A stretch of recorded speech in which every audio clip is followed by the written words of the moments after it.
Welcome to this edition of ABI's Quick Fit video series. I'm here with Jim Gilliam, and Jim is a longtime ABI partner and expert. We're at BrownWinick, and social media, whether we like it or not, is a part of everyday life. It is. And whether employers like it or not, our employees are using it. Yes. But I think there are some ways we can control that usage. Can you give us any tips on how we can do that? Sure. Let's talk a little bit about how social media policies have come into place and how they've evolved a little bit, and what seems to be the hot issue right now. Every time we have had a change in technology that has affected the workplace, as employers, we have been concerned that our employees are actually using those new tools that they have correctly, that they're not doing anything to harm or to ruin the equipment, and that they aren't using them to goof off. That is, that the time that they're spending on the job is devoted to work activities. And then finally, that they're not doing anything to actually harm the employer by using those tools incorrectly to cause liability to the employer. Right. And so it started, about 100 years ago, I guess, when people started getting telephones on their desks. Bosses wanted to make sure that they were using telephones for work business and or business purposes and not personal time.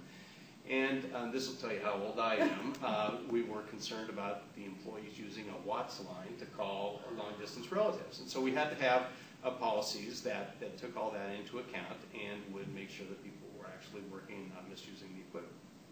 The next wave of technology was personal computers.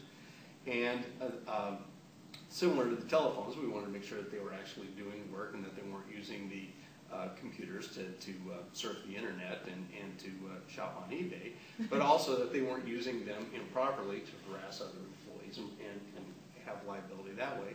And then also to make sure that they weren't downloading or misusing software in violation of other software agreements.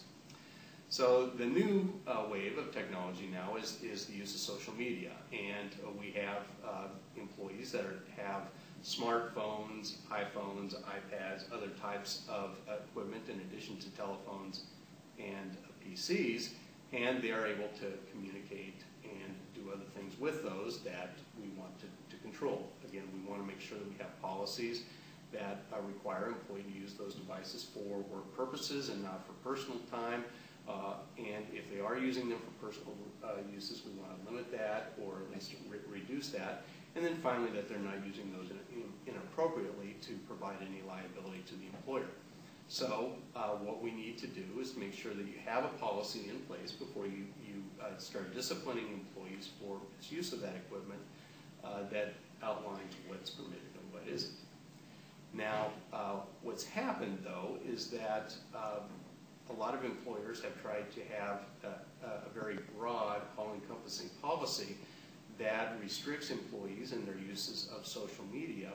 And what has happened is that the National Labor Relations Board has waded in and has said that employees using social media and communicating with each other is the same as if an employee was out on strike and carrying a picket sign or taking advantage of other types of communication methods to talk about wages, hours, and conditions of employment. And the National Labor Relations Board has, in a number of cases now, most recently one involving Costco, stepped in and has told employers that their policies are too broad in that it has a chilling effect on an employee's rights under Section 7 of the National Labor Relations Act. So, point number one for employers, make sure you have a policy in place. Point number two is make sure that you limit it in such a way that you're not impacting employees' rights that are guaranteed by federal law. Yuck. A lot of slippery issues, yes. And I'm sure there are some forms available, and Jim Gilliam is always available for any questions, and you can pose those through ABI and myself, and I'll make sure you get directed in the right way. Thank you to Jim for all of your expertise. BrownWinick is a part of ABI's Advisory Council, and this group of individuals meets on a monthly basis. They're identifying the issues facing Iowa business and then developing programs and solutions to solve them. So thanks to you for everything that you do for us. Glad to help. Thanks.